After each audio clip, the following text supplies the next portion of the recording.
Oh, hey, everybody. Dan Fitzpatrick here at stockmarketmentor.com. I want to talk about everybody's not so favorite um, cybersecurity firm, BirdStrike or CrowdStrike, whatever you want to call it. Definitely not Lucky Strike. So, look, this company or this stock before the implosion was in a really, really nice volatility squeeze. I mean, it was kind of looking like it was ready to blow out to the upside. And you can see like how tight these Bollinger Bands became because this was drifting sideways for so many days. And then, boom, this happens. And my knee is still barking at me for walking 5.5 miles through Denver's airport, which is probably my least favorite airport in this country, possibly in third world countries too. It's a real crap hole. But anyway, so we got 2 massive days of selling. Today we got a little bit of, I guess you could say, some buying, certainly some buying that came in because it closed higher than the open. It closed higher than yesterday's close, but guys, not by much.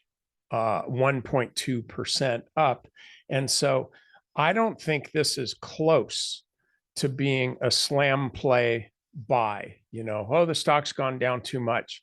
I got to buy this stock now. At some point, it's going to rebound.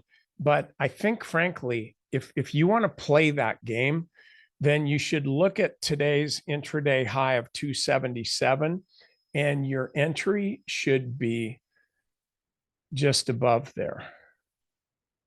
I'm not recommending this trade because I hate this company, and I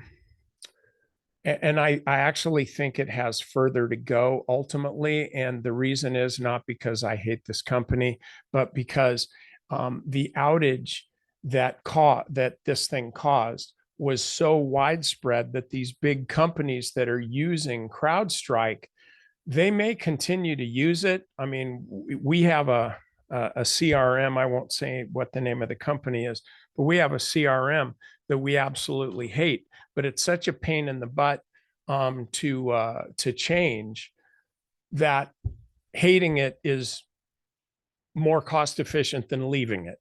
And so the point is, with customers of CrowdStrike, I think you're going to see some hesitancy in these companies buying their next product, because that's how companies grow, as they keep offering new things. So I think there's going to be a little hesitancy, a little reticence in the future that's going to impact their growth. So my suggestion is watch this stock. They don't report earnings until September. So there's going to be no positive catalyst there. And by the way, I think earnings are going to be a real hoot.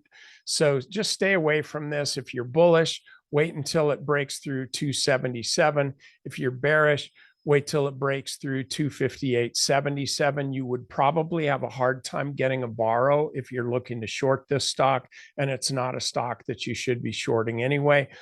In our strategy session today, I covered Meta and explained how that could actually be a pretty good short. So if you're a member, you definitely want to check that out. It's towards the end of the video. So anyway, that's all I got for you. And if you are not a member of Stock Market Mentor, if you've never tried it, I invite you to do so.